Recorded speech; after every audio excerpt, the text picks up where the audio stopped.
Hello everyone, I'm doing something completely different today.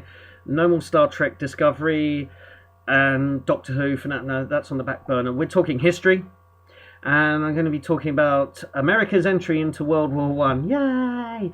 No, it's a serious subject. And what's prompted me to do this is that I keep hearing this line that America entered World War One because of the sinking of the RMS Lusitania. And that's not quite true.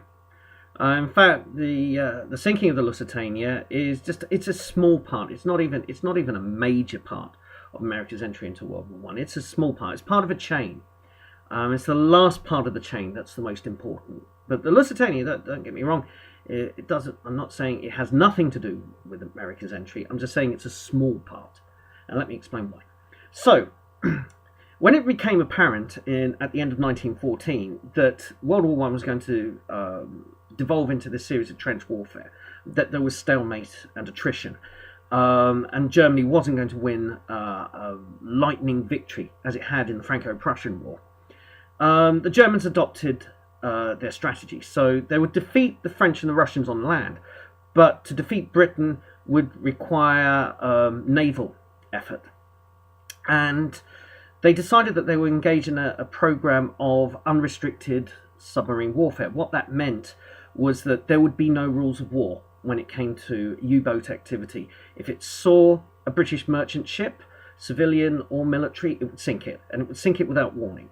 And that would also apply to neutral shipping. If the Germans felt that it was somehow that neutral ship from a country not involved in the war, like Holland or the United States, that would be targeted for destruction. So what happens in the spring of 1915? U-boats are operating in the Irish Channel, the channel between Ireland and Britain and around the North Sea area. And these submarines are just attacking everything. And then the Lusitania is in the area as, I think it's U-20. I think that's the name of the submarine. So the U-20 torpedoes the Lusitania and it sinks, killing over 1,000 people, a lot of them American civilians. This outrages the American people, and there are protests in the American government about this.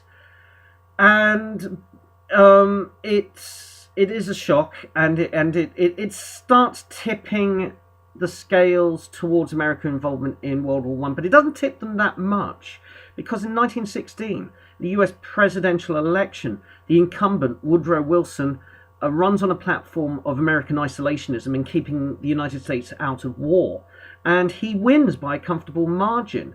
And the American people and a huge number of American congressmen are also opposed to American entry into World War One. So the Lusitania doesn't propel America into World War One. It shifts public opinion a bit, but not enough to affect United States policy. So the Germans, though, they are rebuked. They realise that they have done something in the sinking of the Lusitania. They've done something that has angered America, and they don't want to provoke America further. So they end the campaign of submarine warfare. They scale it down. It's not unrestricted anymore, and they can't get accused of acts of piracy. So then, in 1916, the Germans decided they still have to take Britain out with their navy, but they're going to go for the big surface sea battle, which becomes Battle of Jutland. And what happened, even though the Germans sink more British ships than the British do, the British don't sink nearly as many German ships in the battle, it's still a British win, because the Germans retreat back to their ports, and they don't emerge again. The German high seas fleet doesn't emerge again until the end of the war. So the British have won strategically. In fact, the British could have fought the Battle of Jutland all over again the next day. They could have replenished their losses from the home fleet and fought the battle all over again. The Germans didn't feel they could do that, so they retreated, and So in early 1917, they decide they're going to go back to the unrestricted submarine warfare. But they're aware this time that if they go too far, they will provoke America, perhaps into joining the war. So the Germans come up with a plan to keep America occupied with a bigger crisis, and so that America won't feel the need to come and get involved in the European war, because they'll be dealing with a much bigger crisis at home. And this is where something called the Zimmerman telegram comes in. So the German foreign minister, Herr Zimmerman, communicates with his ambassador in Mexico, offering to propose an alliance with Mexico. That if the Mexicans ally with the Germans and attack America, then Germany will support them. Probably not through sending forces out there. Germany's got far too much on at the moment, still dealing with France, Britain, Italy, and Russia. And but they can help them with supplies and equipment, and also diplomatically. So any conquest that Mexico makes on American territory, the Germans will back them up in peace negotiations. So if you take Texas, Arizona, and California, we will support you in a negotiated treaty.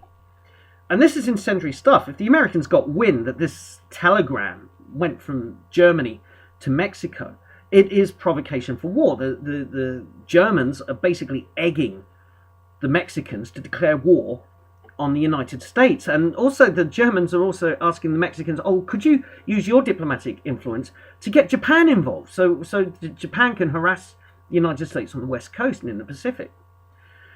So the Germans send this telegram out, but the British intercept it. The British were very good at this in World War I, intercepting wireless and telegram communications and then decoding them.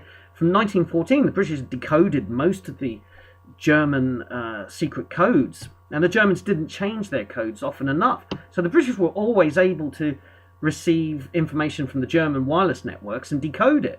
And they have this incendiary telegram, which they eventually send to the Woodrow Wilson government in the United States. And that's the tipping point. It's the tipping point.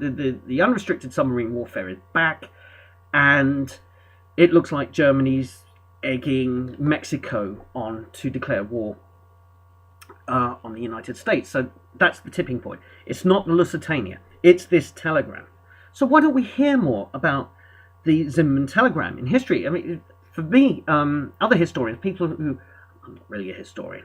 I trained as one, but I haven't done it professionally. But a lot of historians and history experts, history buffs, know about the Zimmerman telegram. The general public doesn't. The popular media narrative, it's the sinking of the Lusitania. And I wonder why. Well, my theory is that the Lusitania makes a simpler story. Big luxury liner gets sunk, civilians die. It's very emotional. It's emotion history. And it's easier to peddle that. And also, there's this...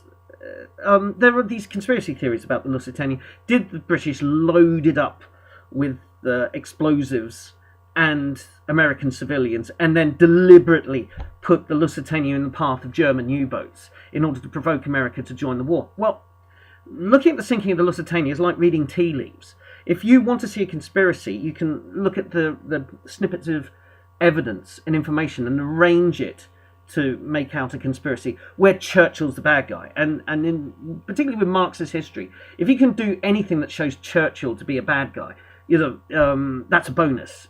So you can have Winston Churchill, bad guy. He sent a ship laden with munitions and American civilians to get deliberately sunk.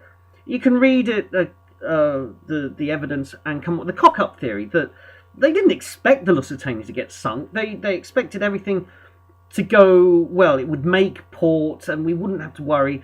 There may have been there was probably rifle ammunition on the Lusitania, not big explosive, but rifle ammunition.